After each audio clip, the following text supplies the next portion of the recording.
Hey YouTube, this is Dean making another vid. If you like my content, please consider hitting the like button. Also, please consider subscribing, as it is very much appreciated. Okay, got a little bit of a treat today.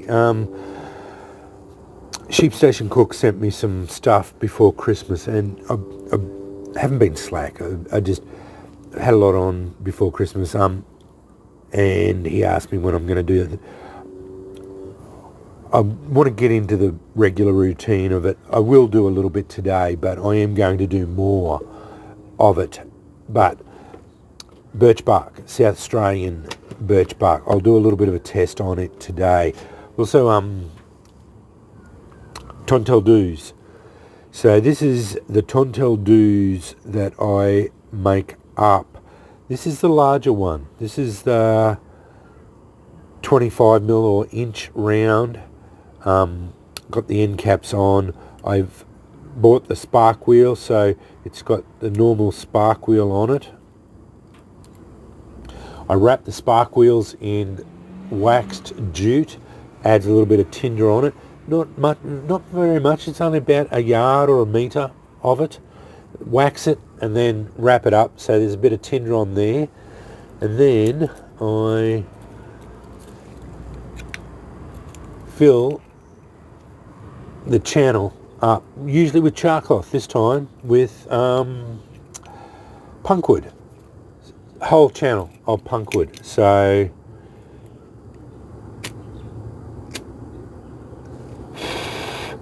that's going now.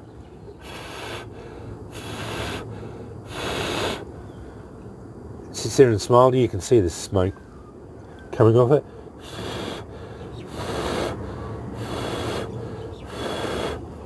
Keep blowing on it, it keeps going, it just keeps propagating in there, and it'll just keep going away.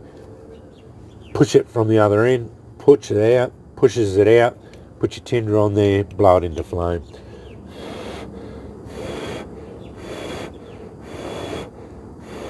That is going. It's got a little, see the smoke coming off it? Chars the whole end of it, and to put it out, all done. I think these are a far better idea when with the spark wheel on the outside. Flint and steel's a little bit harder to use, but yeah, I got two of these bigger ones with the 25mm. The end caps have got rubber seals on them. Everything's really nice. That's a standalone little kit with the punkwood in it. When you're driving sparks, it's hard to get flint and steel to drive sparks into it, so that's why I added a spark wheel onto it. So yeah, fantastic. Really like them. Birch bark. Didn't know it grew. Yeah. Didn't know it grew in Australia. So this is South Australian harvested birch bark. Obviously, birch trees grow down in South Australia. So yeah. Fantastic.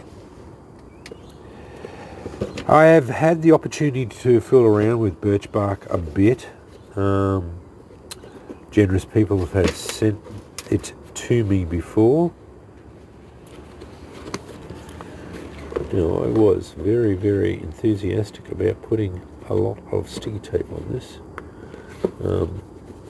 So yeah, that was a bit silly of me. Anyway.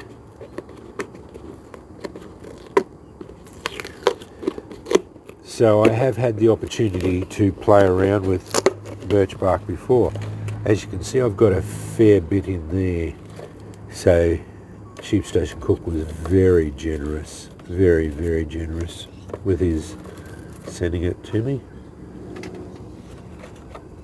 I might use that piece and that piece. Usual deal. Can't usually get it to take a spark. Normally you have to rough it up with your bushcrafting knife.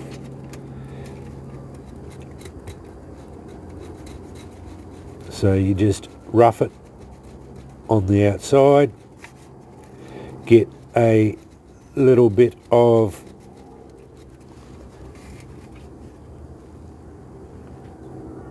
fluffy bit there, like so. This stuff is as good as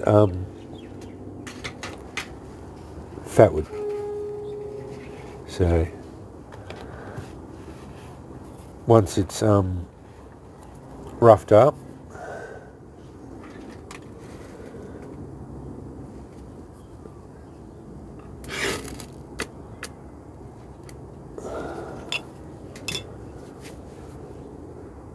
very hard.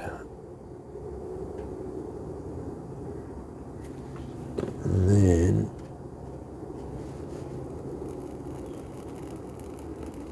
hear it sizzling.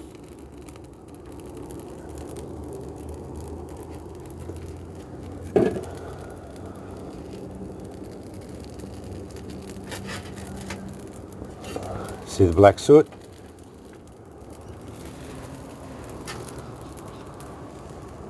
That's why it's as good as fatwood.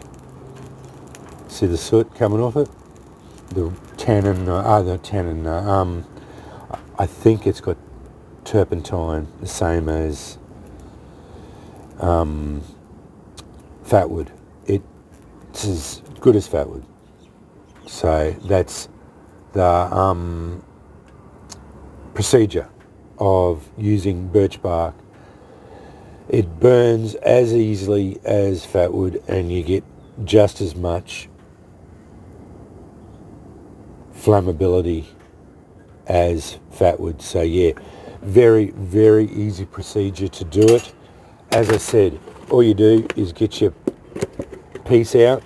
I won't do another one because this is a finite resource for me, and I don't want to burn through this stuff. This beautiful, beautiful natural resource for me. You just get your knife, a little bit of there, use this sharp edge. Usually the point is the best bit, and I hope that's in frame, and you just scrape it like that, just a little bit. It only takes a couple of seconds, you saw. Just scrape it. I was scraping on the inside there. You just scrape it, not too hard, and just scrape a little pile of dust. You just get this fine dust here, and that takes a spark very easily. You probably can, I don't know, let's see. We'll see how we go. Now I have got a little bit of dust there. We'll see if we can.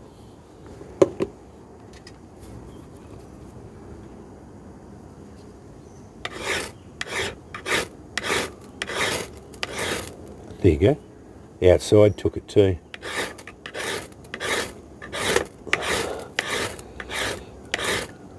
Yeah, it's not as easy. Yeah. There you go. Yeah, you can get it to go on the outside as well. But to guarantee it to be easier, I suggest scraping it. So that's my suggestion. Just so you don't, it doesn't matter. Like, I don't care how long it takes. My rods get used, so that's not a big deal for me. But you want your rods to last as long as you possibly can. You know, they're $50 a rod, that one was. It's lasted me 3 years. It's probably going to last me 5, 6 years. But you don't want to be sitting there scraping on your rod. You know, that's only going to prematurely burn your rod out. So my suggestion is scrape it with your knife, get a little pile. It doesn't take much.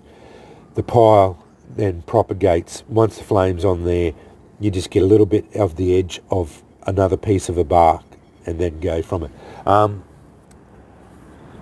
As far as I know, you have to use dried, that stuff's dried birch bark. Don't know about wet birch bark. I have no idea. I didn't harvest this. Sheep Station Cook harvested it.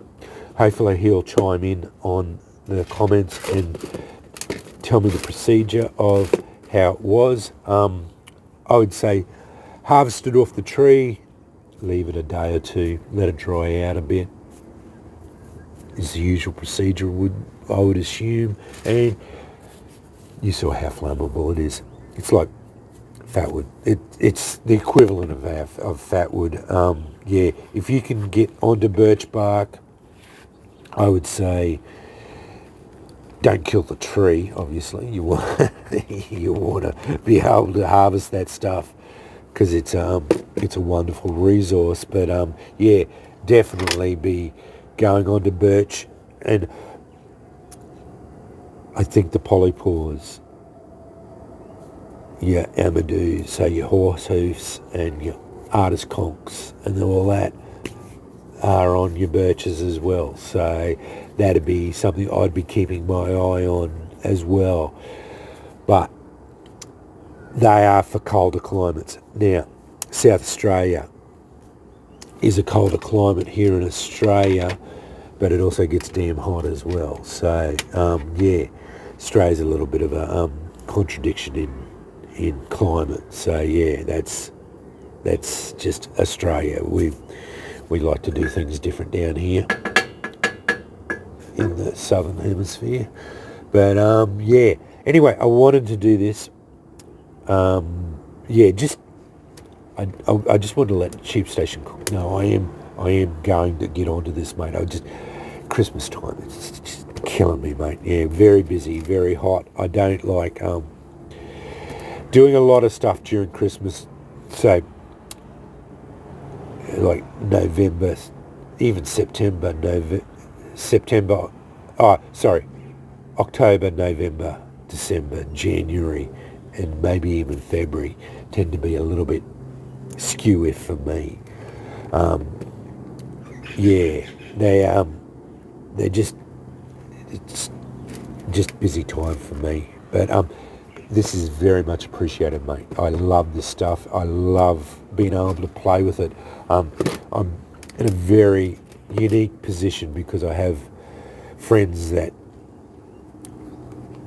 send me this sort of stuff, and not many people get to fool around with it. So yeah, that's what, especially here in Australia, you don't get much.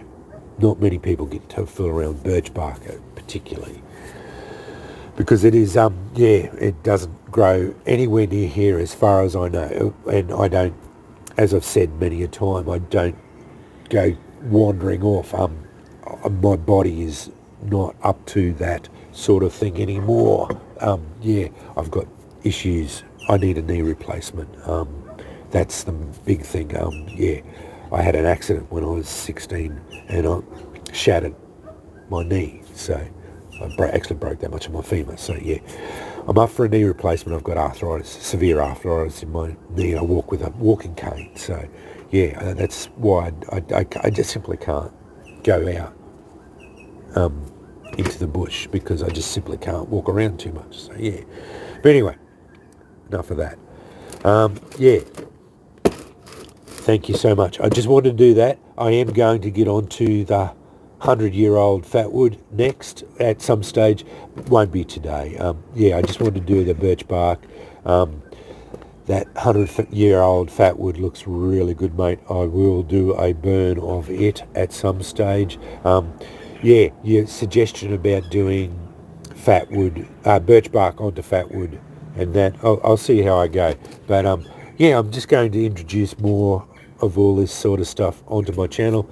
Just yeah, just expand the content out a little bit, and yeah, and I hope me talking a bit more, I'm trying to engage with my subscribers a bit too, you know, just to keep it all so everyone knows what's going on. Anyway, that was a demonstration on birch bark, how I get the best results out of it, and a little bit of on the tonteldoos. I'm only going to have 2 of these. These are the bigger inch ones, so inch diameter ones. They're just too expensive to buy, you know. They're almost $20 each, or they're over $20 each to make. So yeah, I don't need to make any more of that. I've got 2 of them and that's it. So yeah, but they're just special kits for my 2 best strikers that I've made. Anyway, thanks for watching.